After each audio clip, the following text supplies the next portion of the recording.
What is up, guys? This is Cole. Welcome to the free-to-play account where, we're just gonna pull all of our Primal Shards, man. Our lifetime supply of Primal Shards, frankly. Also gonna be talking a little bit about the current shard situation on this free-to-play account where we're saving up a whole bunch of shards, man, for the upcoming fusion. It's getting very exciting, man. We're just a few days away now. I've got myself only 6 Primal Shards to pull on the free-to-play, man, but, well, we just pulled 1. 7 Primal Shards and a dream is the situation that we're in right now, man. So let's go ahead and crack. I didn't even see what we pulled from the first one. Was it a good rare champ? I don't even know, but I was too busy introing the video. Oh god, we pulled a chopper. You see, this is the problem with Primal Shards, man. I could just spend a while going off on one here. Why can you pull rare champions from a Primal Shard, dude? It's only like a 1% legendary pull chance anyway, 2% on a 2x, you know what I'm saying? But anyways, yeah, this is the best possible time to be pulling Primal Shards no matter what. 2x on epics, legendaries, and mythicals from primals. It don't get much better than that, so we might as well try our luck. Could really use the luck here on our free-to-play account, but you know, man, if you're a spender, then I got a little something for you. Real quick, limited time announcement. If you are looking to earn up to 25% cash back on every single purchase that you make inside of Raid Shadow Legends, then the time is now. It's literally free stuff, and all you gotta do is click on the Aptoid link down below at the top of the video description box. Click that link, use it to update or to download Raid Shadow Legends. This link works for Android users. It will also work for PC and Mac users as long as you're using BlueStacks. Once you've re-downloaded Raid using Aptoid, you want to then go ahead and download the Aptoid wallet, set up and verify your payment method in the Aptoid wallet. And while you're in your Aptoid wallet, make sure to go into the promo code menu and enter promo code COB for an extra 5% cashback on every Raid Shadow Legends purchase. Just a little bonus for you there. And then that's it. Make an in-game purchase and you'll see exactly how much cash you're going to get back, and that cash will go directly into your Aptoid wallet to use on future spends. All begins by clicking on the Aptoid download link down below, so make sure to get that done, man, and cash in on your free cashback. Ooh, you caught me just taking care of my Guardian ring real quick, preparing all these food champions, man, for the fusion that's coming on up, which I'm going to be touching on that in just a sec. But let's get back to the pulls, shall we? Enough housekeeping with the account, goddammit. Okay, 5 more Primal Shard pulls, 5 Primal Shards and a dream. Honestly, even just like good epic champions, I'm pretty happy with. What's the pull rate on epics? Dude, it's 32%? 32%, that's really good. I mean, it's really good. Okay, come on now. Like, come on now, dude. We're gonna at least get, like, a decent epic. You know what I'm saying?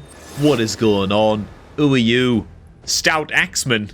More like Stout. I got nothing. What's his review? Oh, God, he's absolutely abysmal. Okay, attacks one enemy. Blah, reflect damage, weak version. What does this low land rate provoke on 2 random enemies, man? Oh, my God. Stout Axeman, just keep at it, keep on training. One day you may. Okay, man, epic. Oh god, no. What? Stout Axeman, come back. I'd rather have you, man. No, I wouldn't. At least this is a 4-star chicken. Oh my god, dude. Masked Fearmonger, what are we doing here, dude? How have some people got the audacity to give this guy good ratings in Chimera? And when I say good, okay, like 4.1 isn't good. Let's be real. Like, it's not, but really, dude, this guy is such a piece of crap, man. He has all these like ways of trying to place fear on enemies, but even if he manages to get the fear up against a target, the bonuses he gets from using his skills, like attack one enemy, chance of placing decreased speed, ooh. But it also has a 100% chance of placing true fear debuff for 2 enemies on 1 turn if this attack kills an enemy, which it's not going to do because his damage modifiers are terrible. It's like every one of his skills is just so bloody underwhelming, man. Oh god. Masked Fearmonger. Get him off my screen, man. Get him in the sea. Okay. We get another chance. It is, ooh, a Nazana. Okay, this is, despite what the reviews might suggest, this is a way underrated Demon Spawn champion, man. She's great. I actually think this champion is well good. It's one of those champions where you can just safely ignore the reviews. She's like a 5 in Faction Wars, bro. I think she's very good for what she offers. Attack all enemies on the A1, lovely. Ally protection and then shield buff on herself. Big shield as well, by the way. 40% of her max health. She's an HP based champ as well, and also brings an HP aura in faction crypts, 28% also. So massive health pool on this gal. The Ally Protect is great. Then she brings a second attack all enemies skill with a 75% land rate, decreased attack debuff for 2 turns on a 3-turn cooldown on the A3. So great for survival. And obviously you know it's coming, but amazing in a stun artifact set as well because of the amount of attack all enemy skills that she's getting off, right? Crazy amount of wave control coming out, big stuns, big decreased attack. Even if any enemies don't get stunned or don't get the decreased attack debuff, she's got you covered anyway with the ally protection. Yeah, this is a champion I'm going to build out to max, pretty much, and get her firing as fast as possible in my Demon Spawn Faction Wars on this free-to-play account. Ooh, good wave controllers like this, man, and champs that can just keep you alive against increasingly powerful waves of enemies. One of those super important roles to build out for Faction Wars, in my view. Nazana is definitely going to see use on this account, man. Okay, nice, not bad. She's not like account changing by any stretch, but she's a champ I can build. You know, I can work with that, right? Unlike Lumbra, which I don't know what he's doing here, man. Dude, did you look like the troll off of Harry Potter? He looks like the troll off the first Harry Potter movie, like Philosopher's Stone, or Sorcerer's Stone, I guess, for my transcontinental cousins. Looks just like the troll that's in the bathroom, man. Anyways, whatever, man. Lumbra, he's lumbering his way into the oven to be turned into a chicken. Almost definitely, I don't know, attacks when enemy decrease it. Displays strong decrease attack, but it's only single target. Increase crit damage, then attacks all enemies. You know what? Maybe he's alright. Maybe he's alright, man. Actually, self-buff for increased attack. It's only 50% version. Then attacks all enemies is like not the worst thing in the world. It's on a 4-turn cooldown. Who am I fooling? Probably not great. Primal Shard pull number 7. Let's go ahead and crack it, man. Could it be red? It's an epic. And it is Broodlord. Okay, dude. Broodlord's one of those champs who's nearly a good epic. He's almost there, man. He's got a double header A1 with a pretty high land rate provoke. Like, that's fine. However, it only places the provoke if the target is under a decreased speed debuff. Okay, so does he bring decreased speed? Is then the next question. Well, we'll find out, won't we, man? 2-turn cooldown on his A2 plus ally protection buff on one ally for 2 turns. Then block debuffs on that ally for 1 turn as well. Also places shield buff on this champion equal to 20% of this champion's max HP. Like, compare that to Nazana's ally protect, which is your entire team, and then she also gets a shield buff that's equal to 40% of her max HP.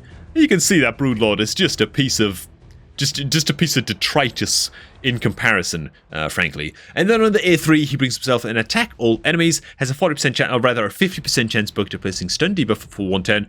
This chance increases to 85% booked against enemies under decreased speed debuffs. So where does he get the decreased speed from, I hear you cry, right?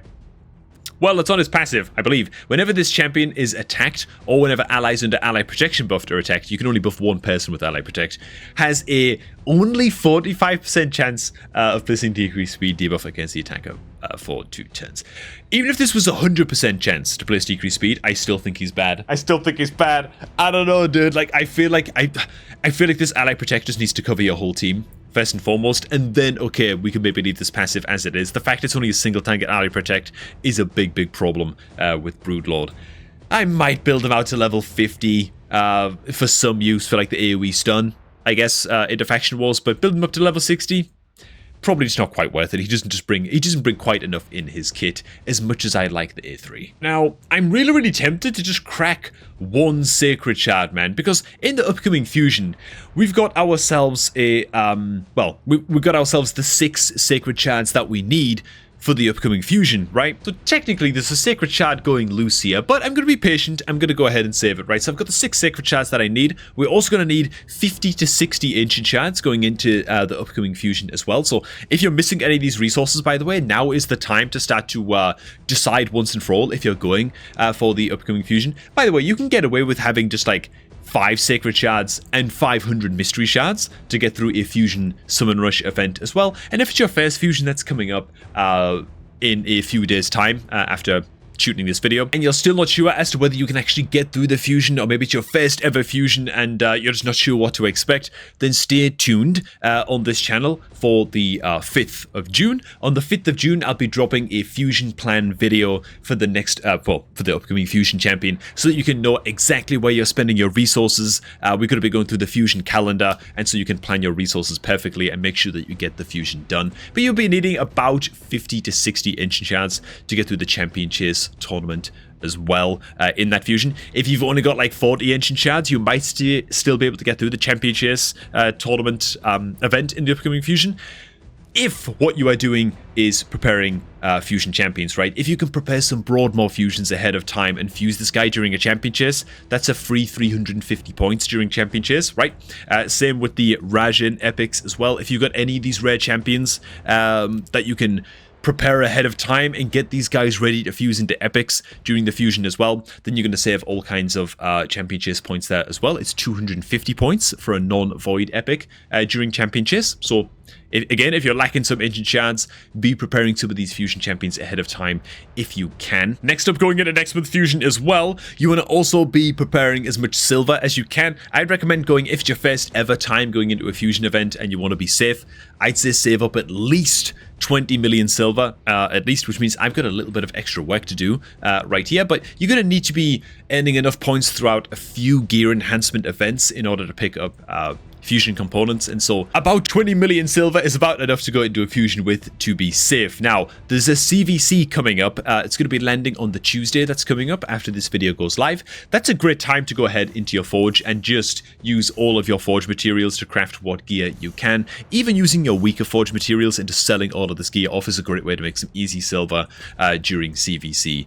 Also, that's what I'm going to be doing to top up my silver right before the fusion starts. And then you want about 1,000 gems that you're going to be spending on energy refills in the shop to get through things like Dungeon Divers events and the Dungeon Tournament events and stuff like that throughout the fusion as well. Now, because it's also going to be a sort of like a complete fusion where you are ascending up and fusing together rare champions into epics, and then you're ascending up and fusing those epic champions into the legendary fusion champion itself, means you're going to need a good stock supply of potions, at least 25 of the greater type potions of every single affinity, so that you are ready to rock and roll no matter what affinity you need for all of those fusion component champions as well. So make sure that you are taking care of your potion keeps. And that's just some last minute prep that I'm getting done before the fusion starts. It's gonna be great. Also, speaking of CVC, I don't have any legendary skill books meant to finish booking up Supreme Gallic for the fusion starts, which really bloody sucks. I'm actually considering blasting the hell out of just a ton of champion training, man,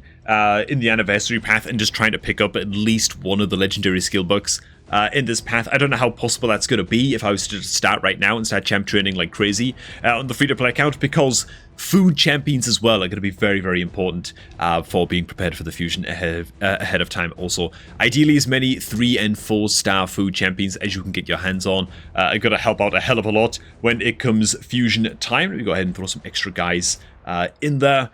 Yeah, so I guess just a whole lot of champion training is on the menu for my free-to-play account in the immediate future, and this is what the free-to-play account roster is looking like so far, with the recent addition of Nazana being a champ that we're probably going to take up to max eventually, you know, once I've got some of the higher priority champions leveled up and taken to max first. All in all, I think some pretty average Primal Shard pulls there, nothing earth-shattering here on the free-to-play account.